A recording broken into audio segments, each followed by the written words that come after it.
ഓം നമോ ഭഗവതീ വാസുദേവായ. പ്രിയ സജ്ജനങ്ങളെ, എല്ലാവർക്കും നമസ്കാരം.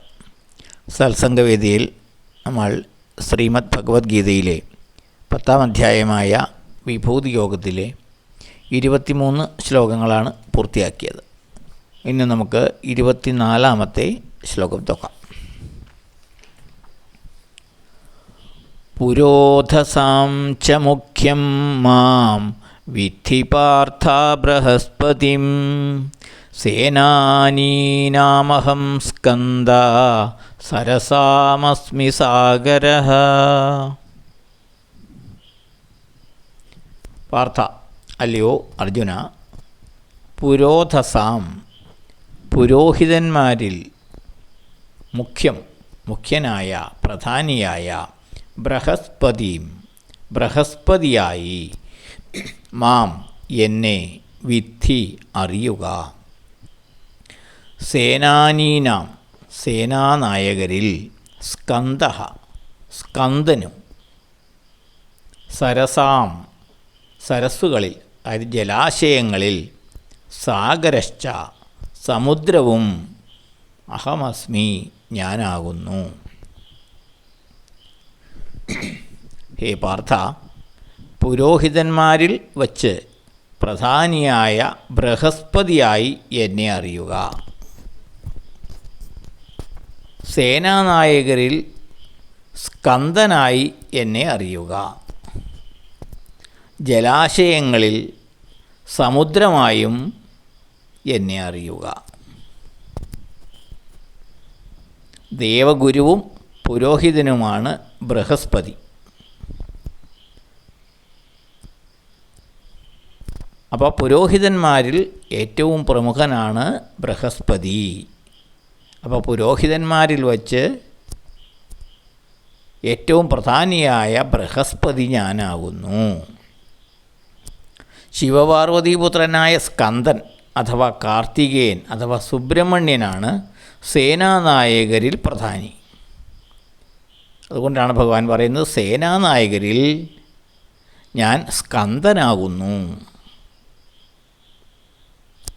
അതുപോലെ ഏറ്റവും വലിയ ജലാശയം എന്ന് പറയുന്നത് സമുദ്രം തന്നെയാണ്. അതുകൊണ്ട് ഭഗവാൻ പറയുന്നു, ജലാശയങ്ങളിൽ വച്ച് ഞാൻ സമുദ്രമാകുന്നു. ഇതും മുൻ ശ്ലോകങ്ങളുടെ തുടർച്ച തന്നെയാണ്. ഈ ശ്ലോകത്തിലുമെല്ലാം ഭഗവാന്റെ മഹത്വമാണ് വിവരിക്കുന്നത്.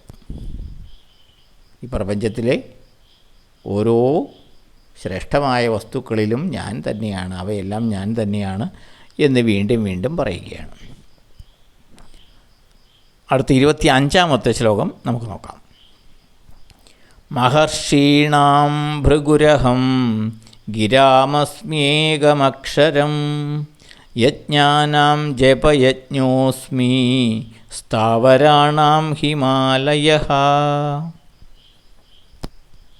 അഹം, ഞാൻ, മഹർഷീണാം ഭൃഗു, മഹർഷിമാരിൽ ഭൃഗുവാകുന്നു, ഭൃഗു മഹർഷിയാകുന്നു.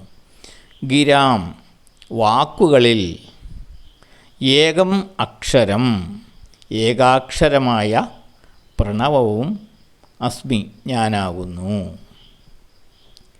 യജ്ഞാനാം ജപയജ്ഞഃ, യജ്ഞങ്ങളിൽ വച്ച് ഞാൻ ജപയജ്ഞമാകുന്നു, അതായത് നാമജപയജ്ഞമാകുന്നു.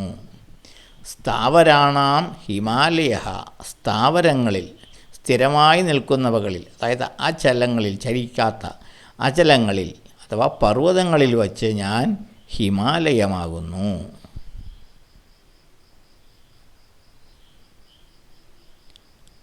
ഞാൻ മഹർഷിമാരിൽ വച്ച് ഭൃഗു മഹർഷിയാകുന്നു. വാക്കുകളിൽ വച്ച് ഞാൻ ഏകാക്ഷരമായ പ്രണവമന്ത്രമാകുന്നു. യജ്ഞങ്ങളിൽ വച്ച് ഞാൻ ജപയജ്ഞമാകുന്നു.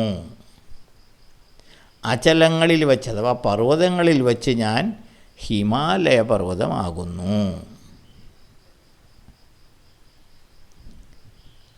ബ്രഹ്മാവിൻ്റെ മാനസപുത്രനാണ് സപ്തർഷികളിൽ പെട്ട ഭൃഗു മഹർഷി.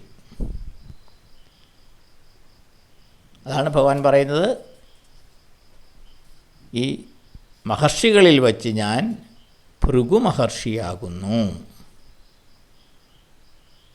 അക്ഷരങ്ങളിൽ വച്ച് ഏറ്റവും മഹത്തായത് ഏകാക്ഷരമായ ഓംകാരമാകുന്നു, പ്രണവമന്ത്രമാകുന്നു. അതുകൊണ്ട് തന്നെ അക്ഷരങ്ങളിൽ വച്ച് ഞാൻ ഓംകാരമാകുന്നു, പ്രണവമന്ത്രമാകുന്നു. യജ്ഞങ്ങളിൽ വെച്ച് ഏറ്റവും ശ്രേഷ്ഠമായത് നാമജപയജ്ഞമാണെന്ന് ഭഗവാൻ പറയുന്നു.